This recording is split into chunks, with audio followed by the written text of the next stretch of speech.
Hello' বন্ধু বান্ধৱীসকল, পুনৰবাৰ নতুন এটি ভিডিঅ'লৈ সকলোকে স্বাগতম জনাইছোঁ। আজিৰ ভিডিঅ'টো আৰম্ভ কৰোঁ আহা। প্ৰথম প্ৰশ্নটো হৈছে মহাদেশ কেইখন আৰু কি কি? উত্তৰ মহাদেশ 7খন। সেইকেইখন হৈছে এছিয়া মহাদেশ, আফ্ৰিকা মহাদেশ, ইউৰোপ, উত্তৰ আমেৰিকা, দক্ষিণ আমেৰিকা, ওচেনিয়া আৰু এণ্টাৰ্কটিকা, যাক কুমেৰু বুলিও কোৱা হয়। পৃথিৱীৰ আটাইতকৈ ডাঙৰ মহাদেশখনৰ নাম কি? উত্তৰ এছিয়া মহাদেশ। পৃথিৱীৰ দ্বিতীয় বৃহত্তম মহাদেশ কোনখন? উত্তৰ আফ্ৰিকা মহাদেশ। এছিয়া মহাদেশে পৃথিৱীৰ কিমান শতাংশ মাটি আগুৰি আছে? উত্তৰ 1/3। এছিয়া মহাদেশ কোনটো গোলাৰ্ধত অৱস্থিত? উত্তৰ উত্তৰ গোলাৰ্ধত অৱস্থিত।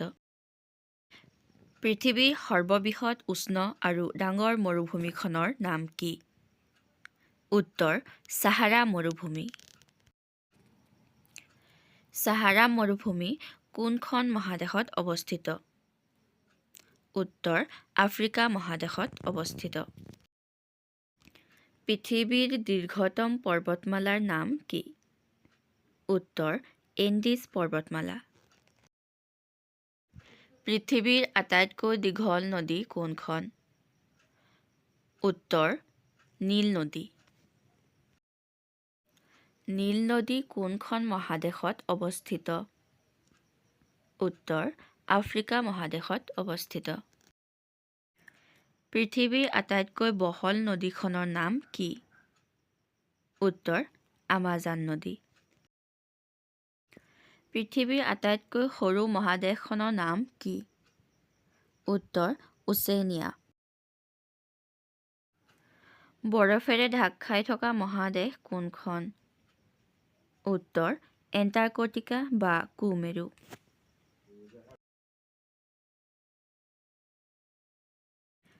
এণ্টাৰ্কটিকা মহাদেশত থকা ভাৰতৰ গৱেষণা কেন্দ্ৰ কেইখনৰ নাম কি? উত্তৰ গংগোত্ৰী, মৈত্ৰী আৰু ভাৰতী। কোনখন মহাদেশৰ মাজেৰে বিষুৱ ৰেখা, কৰ্কটক্ৰান্তি ৰেখা আৰু মকৰ ক্ৰান্তি ৰেখা, এই তিনিডাল ৰেখা পাৰ হৈ গৈছে? উত্তৰ আফ্ৰিকা মহাদেশ। আজিলৈ ইমানেই। ভিডিঅ'টো ভাল লাগিলে লাইক, কমেণ্ট আৰু শ্বেয়াৰ কৰি দিব। ধন্যবাদ।